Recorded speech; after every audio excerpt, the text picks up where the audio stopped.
मिलेंगे तो अच्छे से मिल लेंगे, क्योंकि थोड़ा समय की एक दूसरे की उलझन के कारण से गवर्नर साहब ने कहा कि पहले साथ में थोड़ा भी करेगा। फिर बीच में समाचार आया कि थोड़ा अच्छा नहीं लगेगा, जो मैंने समय दिया है वो कुछ कारण से आगे पीछे हो गया। लेकिन जिससे मैं बात कर रहा हूँ, जिस सत्र के लिए मेरे मन की इच्छा थी कि मैं किसी हालत में आपके बीच में आऊँ, ये समय थोड़ा सा मजबूर कर रहा था, इसलिए हर हालत में परमात्मा जो चाहता है अंदर से वही होता है। हमने क्या समय निकाले वो कर दिया डाउन कॉल। ये एक अलग प्रकार की आपकी सर्विस है, जिस सर्विस के माध्यम से आपने अपने जीवन में तो इसको अंगीकार किया है। लेकिन ये बात बिल्कुल सही है कि कर्म तो सब कोई करते हैं, लेकिन परमात्मा भाग्य देता है। आपने इस मार्ग पर चलते हुए न केवल कर्म किया बल्कि भाग्य भी पाया। मैं आपको दोनों तरह से बधाई देना चाहता हूँ। हमारे लिए ये एक अलग प्रकार की दुनिया है। यद्यपि इतने बड़े देश में, इतनी बड़ी आबादी में अगर IAS अधिकारियों की संख्या देखें तो वो संख्या नगण्य के बराबर है।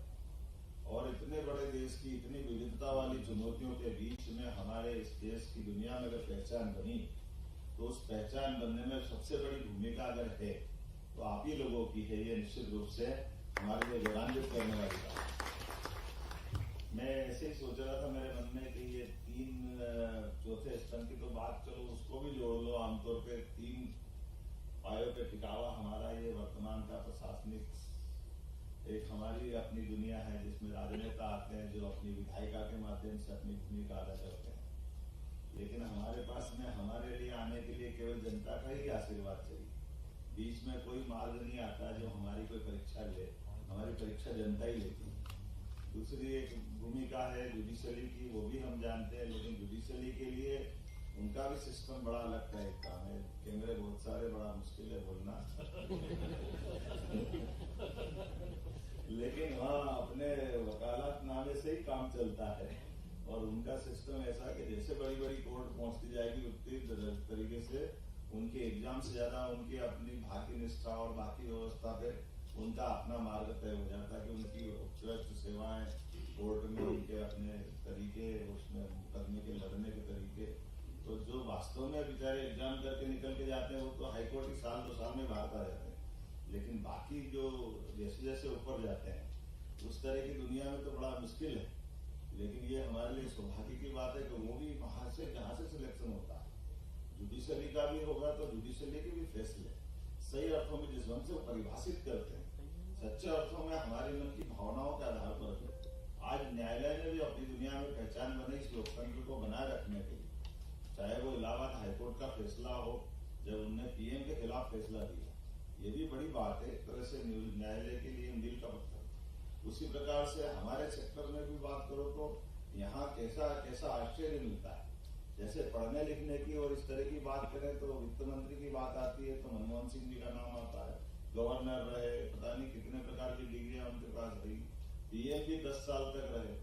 लेकिन उनको ये मालूम नहीं कि जीरो बजट में भी जीरो अकाउंट में भी बैंक का अकाउंट खुल जाता है। पैसा कुछ नहीं और बैंक अकाउंट खुल जाए, ये तो चाय वाले को मालूम थे।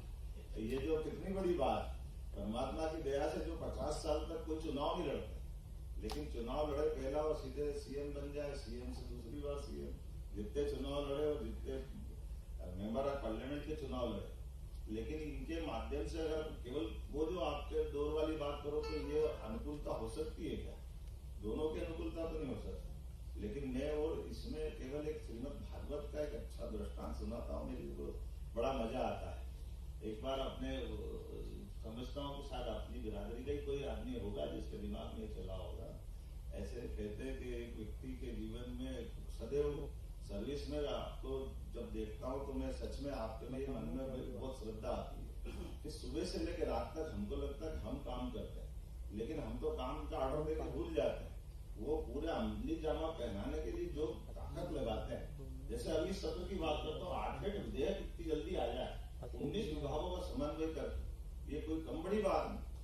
निर्णय करना सरल है, लेकिन निर्णय का एग्जीक्यूशन कराने के लिए जो आपने उसको कानूनी अमली जामा पहना देते हैं, वाकई गजब करते।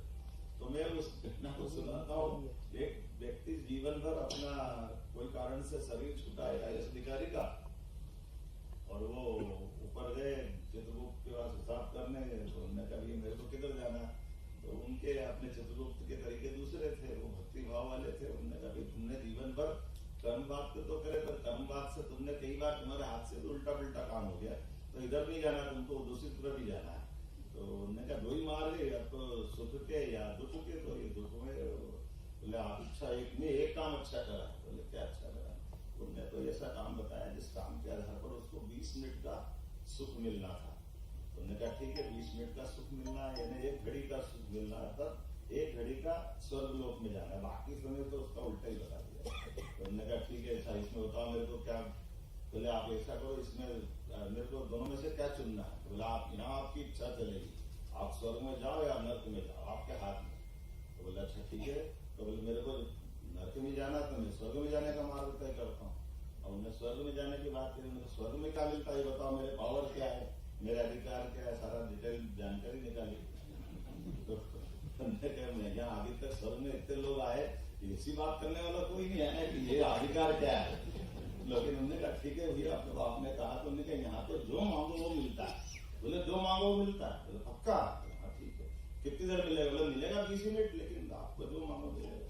तो उन्होंने कहा चल मेरे को कहा यहाँ का राजा कौन है? तो बोले वो स्वर्ग का राजा तो इंद्र है। तो इंद्र के पास ले चलो। इंद्र के पास गए, 2 मिनट उसमें लग गए।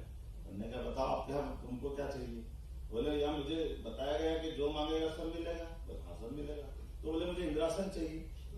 अब इंद्र का संकट ऐसा कि इंद्रासन जैसे कोई मांगेगा उसको लगता है कि आसमान से गिरा दिया। उन्होंने कहा भैया ये नहीं हो सकता। बोले फिर तुम झूठ बोल रहे हो। उन्होंने कहा ना यहाँ जो मांगे मिलेगा, तो स्वर्गलोक में तो जो मांगे मिलेगा, तो मुझे दो, मुझे क्या दिक्कत। फिर धर्मराज ने समझाया कि इंद्र आप जरा इस बात को समझो तो स्वर्ग की परंपरा है, यहाँ जो मांगो मिलता है, इसलिए हमको देना चाहिए। तो उन्होंने कहा ठीक है साहब मैं दे देता हूँ, लेकिन ध्यान रखना तुमको उठाने की तुम्हारी जवाबदारी है, बैठे उठे नहीं मेरे संकट नहीं होगा।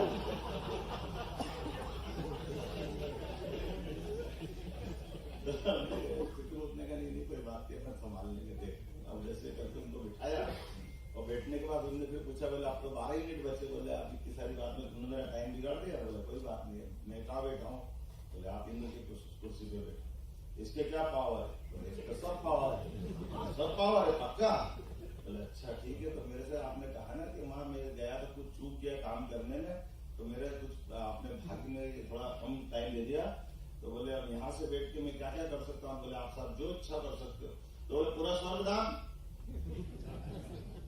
पूरा स्वर्ग दान? बोले हाँ क्या हो गया, मेरे पावर में है ना, कभी दे दिया, मेरे को क्या दिक्कत है। तो ये एक क्षण का भी सुख सबका दृष्टांत का आखिरी सार ये कि अपने जीवन का वो ऐसा घटनाक्रम है जिसके बाद वो लिंगत ऋषि नाम के सज्जन थे, जिनने उस घड़ी के बाद से उनका पूरा जीवन स्वर्ग में निकाला कि इतना बड़ा दानी कोई मिलेगी जो स्वर्ग में अंदर पूरा स्वर्ग दान कर दे। कहने का तात्पर्य आपके माध्यम से जो परमात्मा ने यश दिया, उस यश का सदुपयोग करने के लिए अगर सबसे अच्छी ताकत किसी के पास है, वो हमारे पास भी नहीं, वो आप ही के पास है। मैं आपको बढ़े देना चाहूंगा, आपके माध्यम से कई लोगों के जीवन में बदलाव आता है, कई सारी व्यवस्था सुव्यवस्था में बदलती है, जिनके माध्यम से आपको भी सुख मिलता है। और परमात्मा ने ये एक तरह से माननीय मोदी जी के शब्दों में ये जो अपॉर्चुनिटी मिलती है, इस अपॉर्चुनिटी के साथ जो आपकी अपनी दक्षता के आधार पर जो फैसले होते हैं, वो मिसाल कायम करते हैं। आज भी वर्षों तक बुद्ध साहब याद आते हैं, कोई कलेक्टर याद आते हैं, कमिश्नर याद आते हैं, चीफ सेक्रेटरी याद आते हैं, जिनने अपने अपने क्षेत्र में काम किया। हमारे सामने भी गोयल साहब बैठे हैं, ऐसे कई सारे मैं मान के चलता हूँ कि बहुत सारे प्रकार से ऐसे लोग हैं जिनको भी मैं आज याद करता हूँ तो मुझे ध्यान में आता है कि वाकई में ये हमारे अधिकारी रहे। मैं कई सारे घटनाक्रम की बात दोहरा सकता हूँ, लेकिन आज थोड़ी समय की कमी है। मैं उम्मीद करता हूँ आपके सबके माध्यम से यहाँ जो सेवानिवृत्ति के बाद में भी एक अच्छी बात है आपकी क्लब की कि वो जीवन भर क्लब के मेंबर रहते हैं। केवल एक ही झंझट है, चीफ सेक्रेटरी नहीं रह सकते, लेकिन चीफ सेक्रेटरी जब बाहर हो जाए तो अंदर आ जाते हैं। ये अच्छा सिस्टम, ऐसा भी हमारे यहाँ सिस्टम नहीं था, बड़ी मुश्किल है ना, यहाँ रो रहे वहां रो रहे, जहाँ भी रोगा रोते ही रोग, पता नहीं क्या चक्कर है। लेकिन जो भी है परमात्मा की दया से मेरी अपनी ओर से आप सबके प्रति शुभकामना। आज ये आपका जो विचार मंथन चलेगा, ये विचार मंथन नए दौर के नए मध्य प्रदेश के लिए लाभदायी रहेगा। आपके जीवन के अनुभव से भी मुझे बड़ा अच्छा लगता है कि मैं आप सबसे भी सीखने के लिए अलग से शामिल हुआ। कोशिश करेंगे कि कोई ऐसा क्लब बने जिस क्लब के माध्यम से आपके आइडिया हमारे तक आ जाए, आपके विचारों के माध्यम से आपके व्यक्तिगत जीवन में भी कोई कष्ट आए तो सरकार आपके साथ खड़ी है। ये थोड़ा मीडिया वाले भैया देखना ढंग से बोलना है, मैंने पता नहीं क्या बोल दिया है, तुम्हारी ये रिपोर्टिंग हो जाए। लेकिन कुल मिला करके हमने सबकी बेहतरी की बात की है। परमात्मा चाहेगा तो हम सब मिलकर के और बेहतर से बेहतर, ये परमात्मा की देन है कि हमारे पास आज का इतना अनुकूल समय है। पूरे विश्व के परिदृश्य में देखें, अपने आसपास के देशों से हालत देखें तो वाकई लगता है कि क्या दुनिया है। अभी थोड़े दिन पहले बांग्लादेश की हालत देखी हमने, और बांग्लादेश के अंदर भी बांग्लादेश के हाईकोर्ट के जजों की हालत देखी, जजों को छोड़ करके भागना पड़ रहा है। तो एक अपना इतना बड़ा देश है जिसका पूरी सिस्टम में आप सबकी दक्षता के कारण से और हमारी सेना और बाकी व्यवस्थाओं के कारण से आज हम दुनिया के बीच में आदर्श बन के खड़े। ये दुनिया का लोकतंत्र का सबसे बड़ा एक दुनिया में हमारे लिए गौरव भी है, सम्मान भी है। एक बार फिर मैं आप सबका स्वागत करता हूँ, अभिनंदन, बहुत धन्यवाद। और अब मैं माननीय मुख्य सचिव महोदय को आमंत्रित करती हूँ कि वे माननीय मुख्यमंत्री जी को मोमेंटो प्रदान करें।